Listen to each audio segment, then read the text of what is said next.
Governor, first of all, I must say, this is where I'm at in your book. My I'm goodness. almost there. Thank you for reading the book. I couldn't imagine anyone reading your book and not jumping up and cheering every time you take on these old boys clubs, these politics as usual institutions. I mean, well, I think it's incredible. I keep thinking, you know, anybody would have done the same thing. I was just blessed to have these opportunities to go ahead and get in there and shake some things up and do some things right, and make sure that my community and some of the places that I've worked in the past and then my state were put on the right track and corruption was ended. And I just happened to be the one that was granted these opportunities, and I've been very, very grateful for all of them. So do you recommend going rogue? Yes, absolutely. You know, Lou Holtz, I'm going to talk about this tonight in the speech. Coach Lou Holtz from Notre Dame had said, God didn't put us on this earth to be ordinary, and my dad always says life's too short to be stuck in a rut. I think of those two things all the time, and I think, okay, if there is an opportunity there to go rogue, but in a good, positive, productive, and constructive way to see some positive results, yeah, I recommend go rogue, kind of shake it up a little bit, don't be ordinary, and wow, the manifestations of blessings that you will see as a result are pretty astounding. You talk about faith, it's an important part of your life. How did it evolve during this whole period? Because, I mean, your private life became public, and I know how hard it was on your family. How did your faith evolve and change with that journey? Yeah, faith pulled me through because it was absolutely ridiculous. We were unprepared for what was going to happen with the media onslaught in regards to some misrepresentations and misreporting about my family and my values and my administration, my state. So faith is what I had to hold on to, and I would just remember those things that I have read in Proverbs and in the Psalms, just promising that, yeah, there's, in layman's terms, there's light at the end of the tunnel. It's darker before the dawn, but you're going to get there. You're going to be able to pull through. I would hold on to those things that have meant so much to me that are all based on my faith, and that's what's gotten us through this.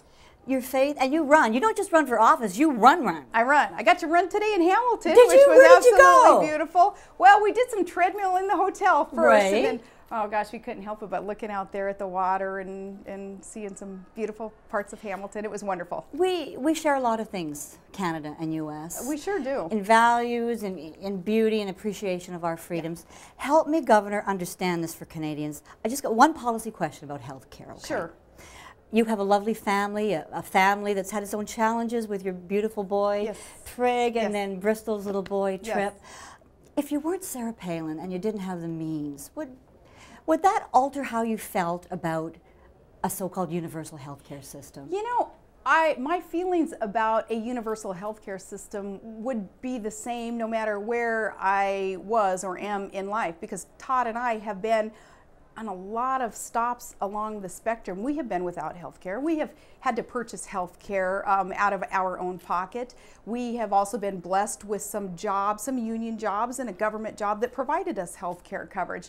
But always my fundamental belief has been that a health care system that is based on patient-centered results and competition to allow more choices in healthcare and more availability of healthcare has been my foundation. That is what my belief is, and whether I personally would have the means to purchase or not, that's still my fundamental belief that that would be the best healthcare system, and that's what I'm advocating for in American system.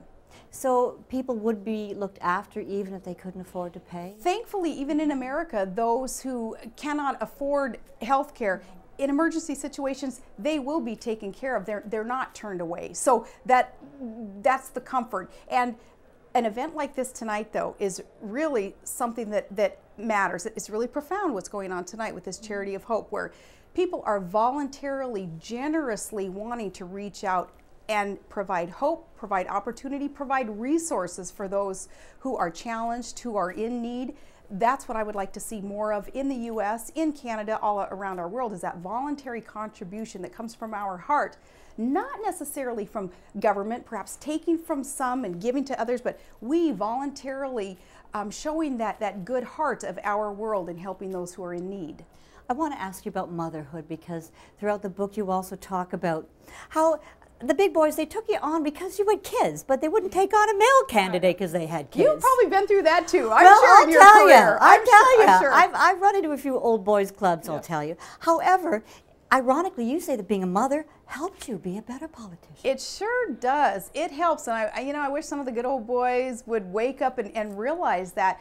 I think that a mom, a busy mom, has no time to waste to play some kind of political power struggle games and be into titles and some things that are on the periphery that really just get in the way of getting the job done. Because we are busy, because we are focused on making sure that things are done and done the right way, and we're always having a long view of the solutions that we seek. We're looking out for our kids' future. We is what we're multitask. doing. Have to multitask. I think that makes for opportunity for us to make really good decisions. You talk near the end of the book, too, about how you've learned to read the signposts in life, looking back. Where are your signposts taking you now? They brought you to Canada. Yeah. What's next for Sarah Palin? I don't know politically what is next for me.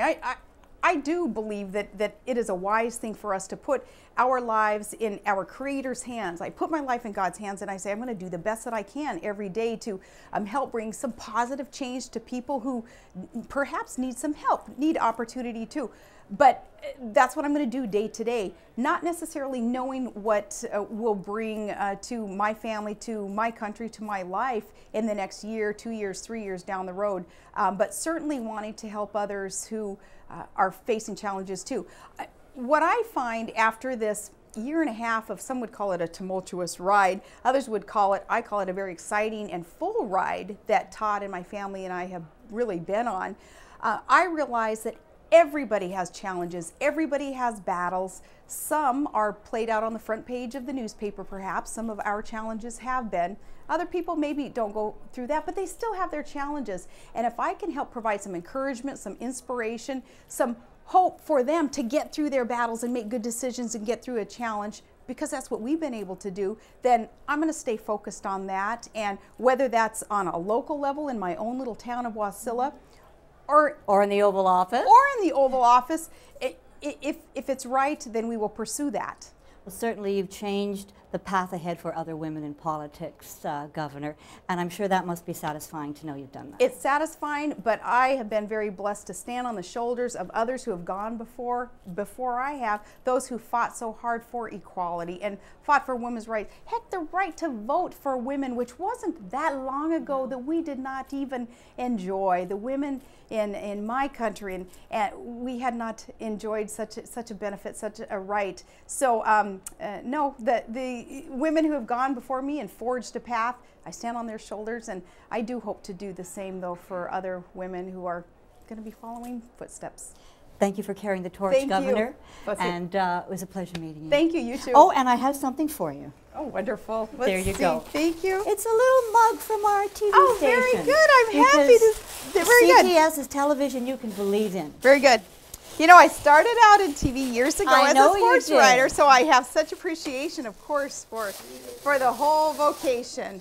And that's very cool. Thank you. Love it. So I hope you enjoy it and get lots of coffee. Appreciate you. So I'll see you, and we have little chairs out front, and we'll have a good time. Thanks so much. Thank you, Governor.